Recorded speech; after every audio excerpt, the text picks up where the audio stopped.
Hi guys, this is your Just Ma'am here and I hope you all are doing fine।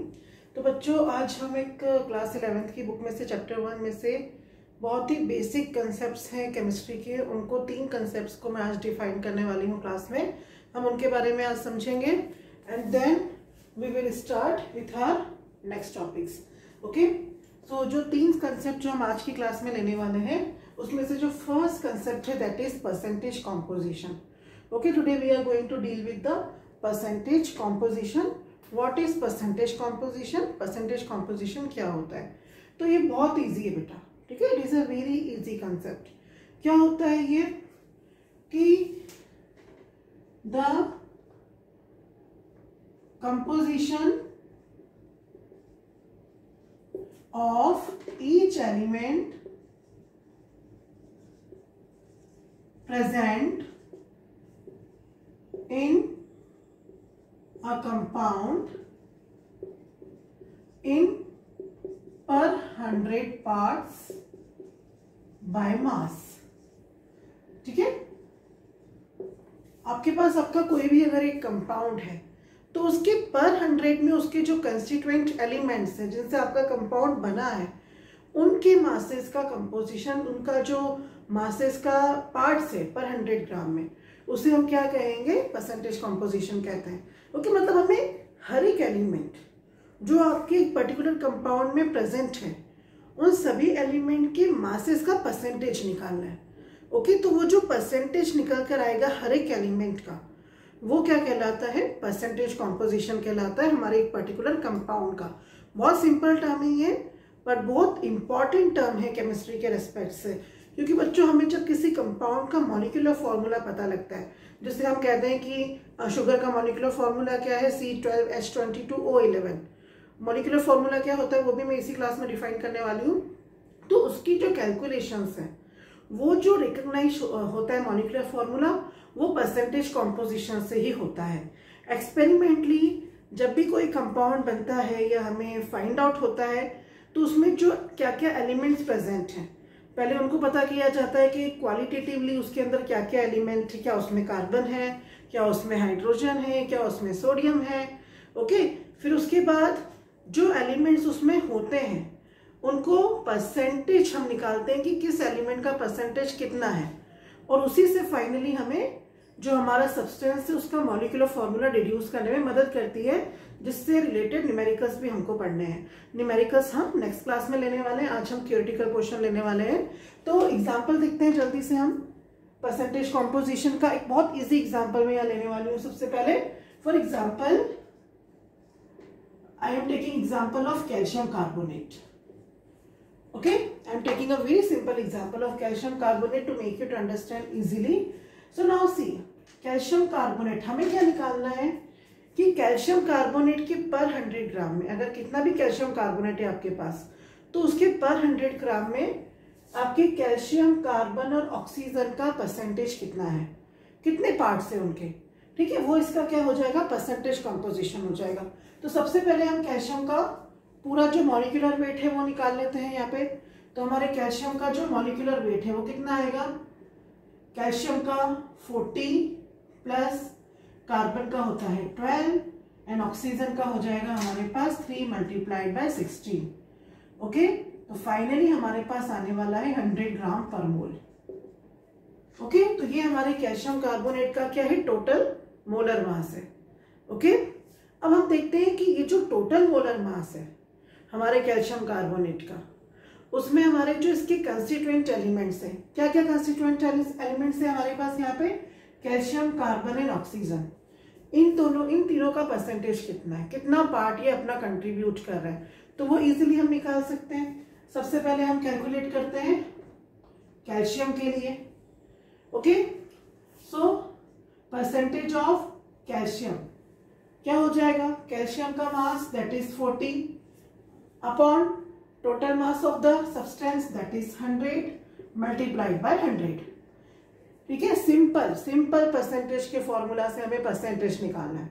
Okay, so of course we are going to get 40%। Okay, तो हमें पता लग गया कि 100 gram calcium carbonate में carbon का जो by mass जो पार्ट है ठीक है, जो उसका परसेंटेज है वो कितना है 40% है। Okay, now let us continue. ठीक है, let us continue with the next. Suppose we have to calculate now carbon.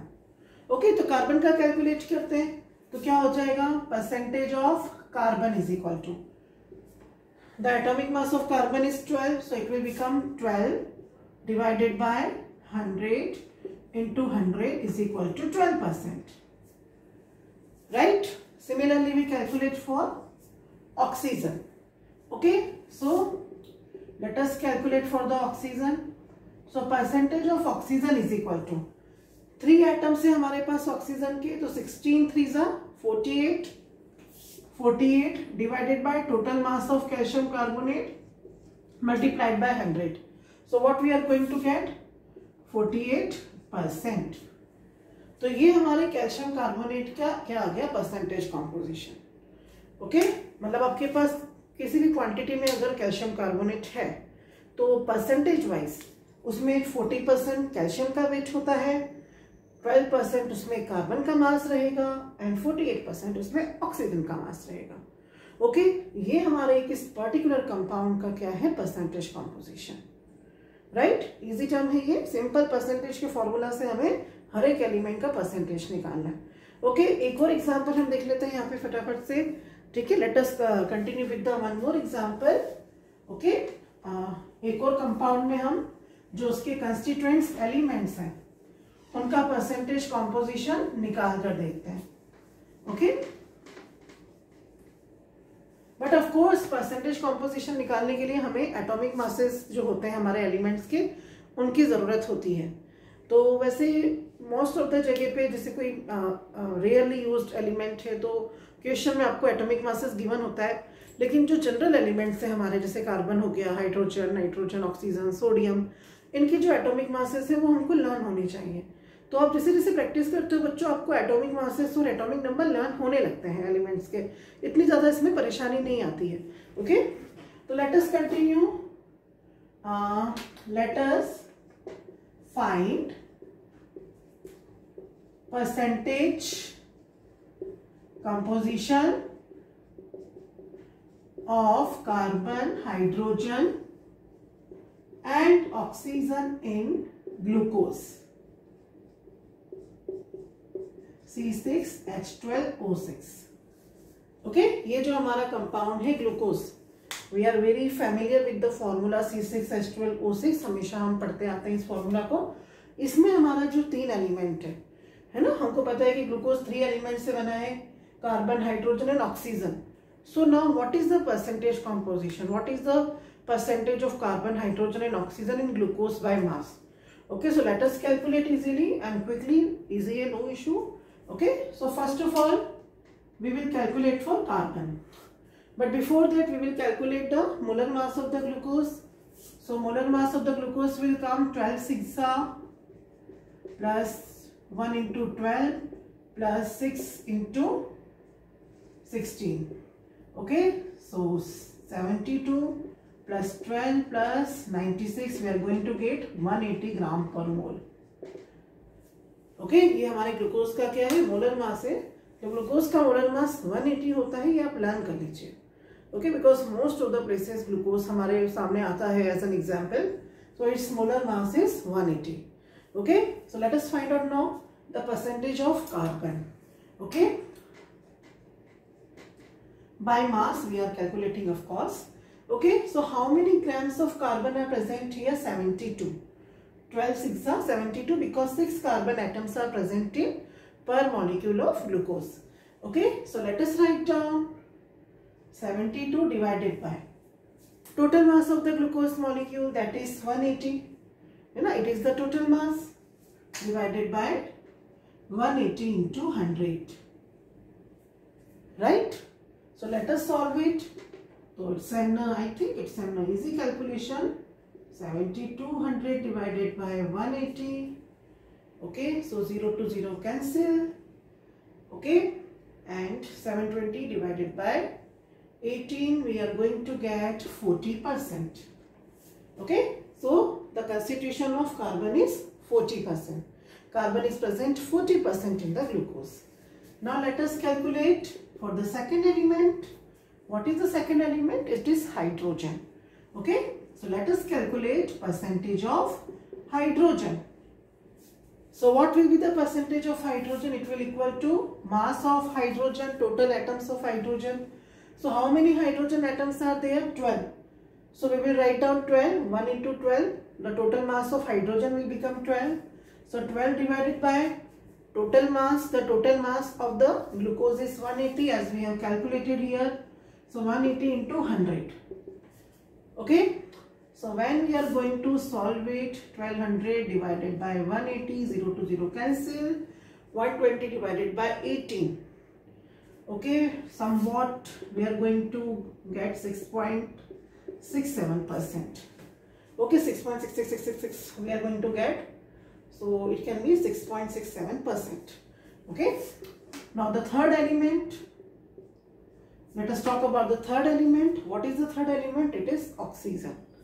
Okay, so let us calculate the percentage of oxygen. Oxygen का परसेंटेज कैलकुलेट करेंगे तो कितने हमारे पास एटम्स है oxygen के? 6. Okay, तो 16 6 it will be 96. So 96 upon 180 multiplied by 100. We are going to get 9600 upon 180, 0 to 0 cancel, and approximately we are going to get 53.33% of oxygen. Okay, so this is the percentage composition of glucose molecule. It is having 40% carbon by weight, 6.67% hydrogen by weight and 53.33% oxygen by weight. Okay, तो आपके किसी भी compound में, किसी भी molecule में जो भी उसके कंस्टिट्यूएंट एलिमेंट्स हैं, जो भी एलिमेंट से वो बना है, बाय मास उनका परसेंटेज कितना है? ठीक है, बाय मास पर 100 ग्राम में वो कितने कितने ग्राम्स हैं, वो उसका क्या कहलाता है? परसेंटेज कॉम्पोजिशन कहलाता है. Okay, this is known as the percentage composition. अब हम नेक्स्ट टर्म समझते हैं हमारे चैप्टर की, and that is empirical formula.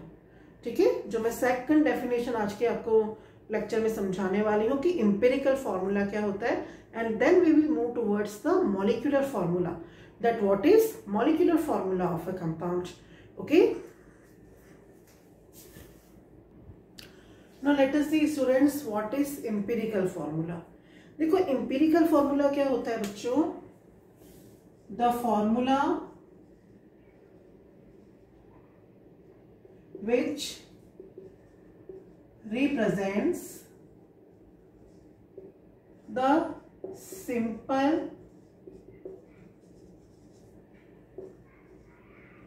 whole number ratio of elements present in the single unit of a compound. ठीक है, जो फॉर्मूला हमारे किसी भी कंपाउंड में जो भी एलिमेंट्स प्रेजेंट हैं उनको सिंपल होल नंबर रेशो उसका प्रेजेंट करता है. ठीक है, सिंपलेस्ट होल नंबर रेशो, उसे हम क्या कहते हैं? एम्पिरिकल फॉर्मूला कहते हैं. मतलब ये एक आपको एक्चुअल नंबर नहीं बताएगा. ठीक है, कि आपके किसी भी मॉलिक्यूल के अंदर हर एक जो एलिमेंट है उसके कितने कितने एटम्स हैं, वो उसका सिंपलेस्ट रेशो आपको बताएगा. Okay, it will let you know the simplest ratio of the elements. इसको हम क्या कहते हैं? एम्पिरिकल फॉर्मूला कहते हैं. Such a formula is known as what? Empirical formula. For example, empirical formula of glucose. Okay, it is what? CH2O. ठीक है, ये CH2O ग्लूकोज का एम्पिरिकल फॉर्मूला है. ये मॉलिक्यूलर फॉर्मूला नहीं है, क्योंकि मॉलिक्यूलर फॉर्मूला क्या होता है? C6H12O6. तो आप देख सकते हो कि जो CH2O है ये इसी का सिंपल रेशो है, 1:2:1. ओके, तो ये जो फॉर्मूला है जो एक सिंपलेस्ट रेशो बताता है कि जो भी आपके एलिमेंट्स प्रेजेंट है एक पर्टिकुलर मॉलिक्यूल में, पर्टिकुलर कंपाउंड में, उसके सिंपलेस्ट रेशो को रिप्रेजेंट करता है. ठीक है, जो हमारा नंबर है वो सिंपलेस्ट रेशो में हमें देता है, उसे हम क्या कहते हैं? एम्पिरिकल फॉर्मूला कहते हैं. तो बच्चों, दो अलग अलग सब्सटेंसेस के एम्पिरिकल फॉर्मूला सेम हो सकते हैं, ओके, जैसे ये जो CH2O है, this is the empirical formula of glucose and this is the empirical formula of ethanoic acid also, CH3COOH. You can see C2H4O2. हम इसको सॉल्व करते हैं 2:4:2 को, तो we will get 1:2:1 again. So CH2O क्या है? इन दोनों का कॉमन एम्पिरिकल फॉर्मूला है. ठीक है, तो दो अलग अलग चीजों के एम्पिरिकल फॉर्मूला क्या हो सकते हैं? They can be same. ठीक है, वो सेम हो सकते हैं, राइट. और हो सकता है कि किसी चीज का मॉलिक्यूलर फॉर्मूला भी इस तरीके से निकल आए. So it is possible. अब देखते हैं हम कि मॉलिक्यूलर फॉर्मूला क्या होता है और एम्पिरिकल और मॉलिक्यूलर फॉर्मूला के बीच में व्हाट इज द रिलेशन. ठीक है, एम्पिरिकल फॉर्मूला का रोल क्या है आखिर, बिकॉज मॉलिक्यूलर फॉर्मूला तो इंपॉर्टेंट है कि मॉलिक्यूलर फॉर्मूला इंपॉर्टेंट होता है किसी भी मॉलिक्यूल, किसी भी कंपाउंड की स्टडी के लिए. तो सबसे पहले हम ये समझते हैं कि what is molecular formula, then we understand कि मॉलिक्यूलर एंड एम्पिरिकल फॉर्मूला में what is the relation. Okay, and if we know the empirical formula, बच्चों पहले हम एम्पिरिकल फॉर्मूला निकलता है किसी भी सब्सटेंस का, and with the help of empirical formula we deduce the molecular formula. Okay, so let us see that what is the relationship between empirical and molecular formula. Okay, so let us see, students, what is molecular formula. How can we define the formula which represents actual number of atoms of each element present in a molecule of a compound. ठीक है, ऐसा formula जो हमारे compound के particular molecule में जितने भी elements present हैं उनके एटम्स का एक्चुअल नंबर बताता है कि इसमें ये एटम इतने नंबर में है, ये एटम इतने नंबर में है. Such formula is known as the molecular formula. Okay, जैसे हम कहते हैं ना कि molecular formula of sucrose is, okay, what is sucrose? Cane sugar, the sugar which we eat at our home. हम सबके किचन में होता है. ओके, तो मॉलिक्यूलर फॉर्मूला क्या है सुक्रोज का? That is I was writing molecular formula of glucose only, C12H22O11. Okay, that is the molecular formula of sucrose, C12H22O11. Okay, so what does this formula indicates? This formula indicates that it is having 12 carbon atoms and it is having 22 hydrogen atoms and it is having 11 oxygen atoms. ठीक है, कि आपके जो sugar molecule है उसकी एक unit में जो उसके पर्टिकुलर एलिमेंट्स है उसके इतने इतने एटम्स प्रेजेंट हैं. Okay, that is known as what? Molecular formula, right. Say we can take some more example regarding this, like we say the molecular formula of that glucose is C6H12SO6. तो क्या बता रहा है कि glucose में 6 carbon है और 12 उसके अंदर हाइड्रोजन है और 6 उसके अंदर ऑक्सीजन है. यही जो मॉलिक्यूलर फॉर्मूला है आपका फ्रुक्टोज का भी होता है. ठीक है, फ्रुक्टोज जिसको हम फ्रूट शुगर कहते हैं, फ्रूट्स में जो मीठी शक्कर होती है जो सबसे मीठी है. ठीक है, तो ये हमारा क्या फ्रुक्टोज का भी मॉलिक्यूलर फॉर्मूला है. तो उसमें 6 कार्बन है, 12 हाइड्रोजन है और 6 ऑक्सीजन एटम है. तो ये जो एक्चुअल कितने कितने एटम है बॉन्डेड है किसी भी मॉलिक्यूल में पर्टिकुलर एलिमेंट्स के, ठीक है, वो क्या होता है हमारा मॉलिक्यूलर फॉर्मूला होता है. उसे हम क्या कहते हैं? मॉलिक्यूलर फॉर्मूला कहते हैं. लाइक और हो सकता है कि बहुत सारी चीजें ऐसी आपको लगेगा कि एम्पिरिकल और मॉलिक्यूलर फॉर्मूला दोनों सेम है. ऑफ कोर्स, फॉर एग्जांपल जैसे if I have sodium carbonate Na2CO3, तो ये जो इसके तीनों जो एलिमेंट्स हैं ऑलरेडी ये सिंपलेस्ट रेशियो में है 2:1:3. हम इसको और ज्यादा सिंपल रेशियो में नहीं देख सकते हैं ना, नहीं इसको हम सॉल्व कर सकते हैं होल नंबर रेशियो. तो Na2CO3 का empirical and molecular formula same है. ठीक है, it is having empirical and molecular formula same. That is also possible. ठीक है, ऐसा भी हो सकता है हमारे साथ. तो what is the difference between empirical and molecular formula? Empirical formula just reflects the simplest whole number ratio of the particular elements present in a molecule of a particular compound. And what is molecular formula? Molecular formula represents the actual number of atoms of a particular molecule, particular element present in the molecule of a particular compound. ठीक है, जो आपके actual number है atoms के हर एक element के, वो molecular formula क्या करता है, रिप्रेजेंट करता है, राइट। अब हम जल्दी से देखते हैं कि what is the relation between empirical and molecular formula. अगर हमें एम्पिरिकल फॉर्मूला पता है किसी सब्सटेंस का, तो हमें मॉलिक्यूलर फॉर्मूला कैसे पता चलेगा? Okay, what is the relation between them? Let us write down और let us find out quickly. Okay बच्चों, so let us see the relationship between molecular formula and empirical formula. It is a very simple relation, that is molecular formula is equal to empirical formula multiplied by n, where n is equal to molecular formula mass upon empirical formula mass. Okay, ये हमारा इन दोनों के बीच में relationship होता है। एक example समझ लेते हैं हम यहाँ पर। For example we want to find out the molecular formula of glucose. So empirical formula of glucose is molecular formula of glucose. This we want to find out. So it will be equal to empirical formula of glucose, that is CH2O multiplied by N.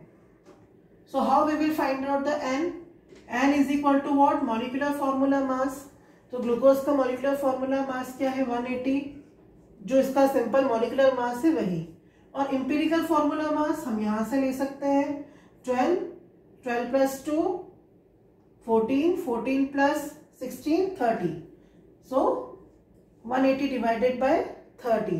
So what we are going to get? 0 to 0 cancel and we are going to get 6. Okay. So n is equal to हमारा कितना आ गया? 6. So CH2O will be multiplied by 6.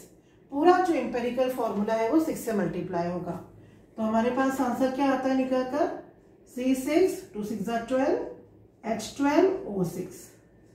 So this is the molecular formula of glucose.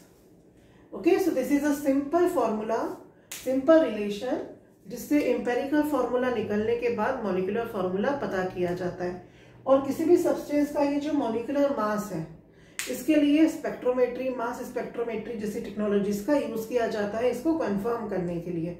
Okay बेटा, जो आप बहुत higher classes में पढ़ने वाले हैं इनके बारे में, right. So these are the 3 basic concepts of chemistry जो आपके आगे तक काम आने वाले हैं: percentage composition, empirical formula and molecular formula. Okay, in next class we are going to solve some numerical problems related to these concepts of empirical and molecular formula, and then we will move towards the next topic of the chapters. Okay, till then stay home, stay safe, and like the video, share to your friends. Bye bye.